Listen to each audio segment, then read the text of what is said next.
Good evening. It's almost 24 hours since John Lennon was murdered, and people are still outside his apartment house tonight. They want to share their shock and grief and pay him tribute. John Lennon was a unique singer and a songwriter, and he and the Beatles almost seemed to speak for an entire generation. As he changed over the years, so did his fans. Most would say thank you to the man who put his brand of music in our lives, but last night one fan wanted to take that music from everybody with a gun. One of the last things John Lennon must have seen was the overweight fan who had been pestering him for days. The last time he'd been clutching a pen. He was out for an autograph. But this time he was holding a gun, and within a few moments he had taken John Lennon's life. He fired 3 shots, striking Lennon in the front of the body. The former Beatle tried to run, but was cut down by 2 more bullets as his wife stood by screaming. When we pulled up on the scene, there was an arrest that had already been made. Somebody was in custody. And my concern was to get whoever was wounded to the hospital. It appeared he wouldn't wait for the ambulance. No. There was a bad wound. He was bleeding very heavily, so we picked him up and put him in a radio car. And another radio car had pulled up on the scene. They removed him to the hospital. And we took his wife to the hospital. Did you know who he was? Not at that time, no. A stretcher was wheeled in. 6 to 8 police officers around it, trotting, running it back as fast as they could indoors. They wheeled it inside the room right behind me. The doctor ran in. Some other medical people ran in. They pulled the curtain.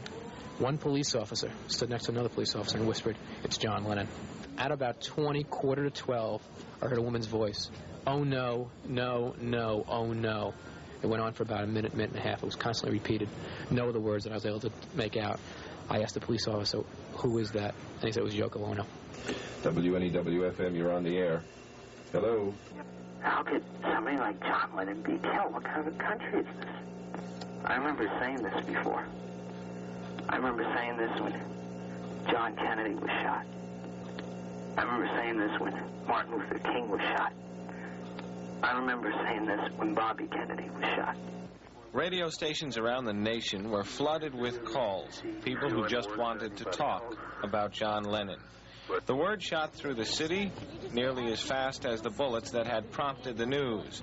And while it's almost certain that John Lennon had died even before he reached Roosevelt Hospital's emergency room, his fans, most of them just curious, but many of them visibly distraught, came in a continuous flow.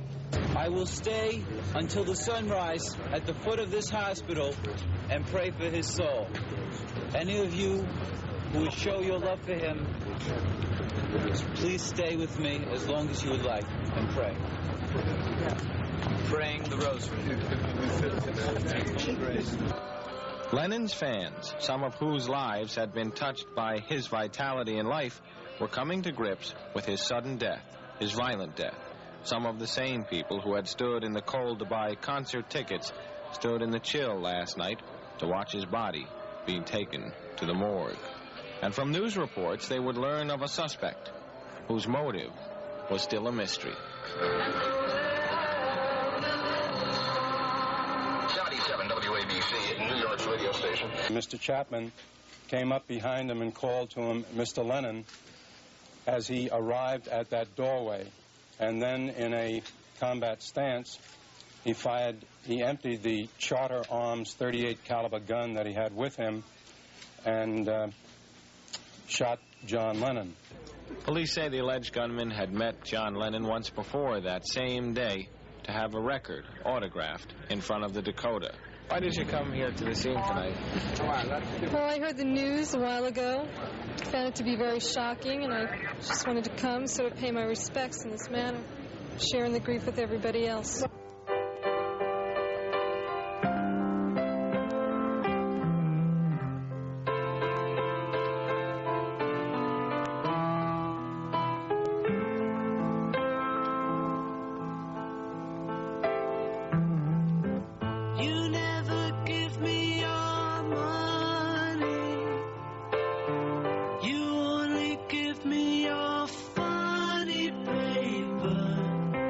And in the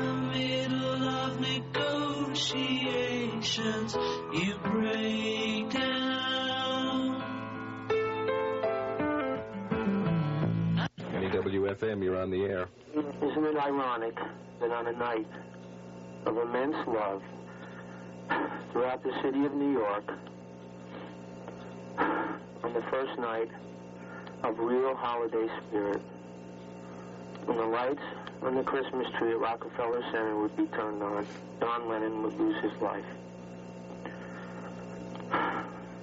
Mark David Chapman, an unemployed 25-year-old security guard who bought a handgun 6 weeks ago in Hawaii, was taken from the 20th precinct at 6:30 this morning. On his way downtown, in the green unmarked car, he would pass West 72nd Street. But few, if any, on that block would notice the young man with the glasses in the back seat of the car, who is, tonight, an accused murderer. They remained in the dawn, instead contemplating the loss of an ordinary man who meant something great to most of them. John Miller, Channel 5 News. Magic feeling, nowhere to go.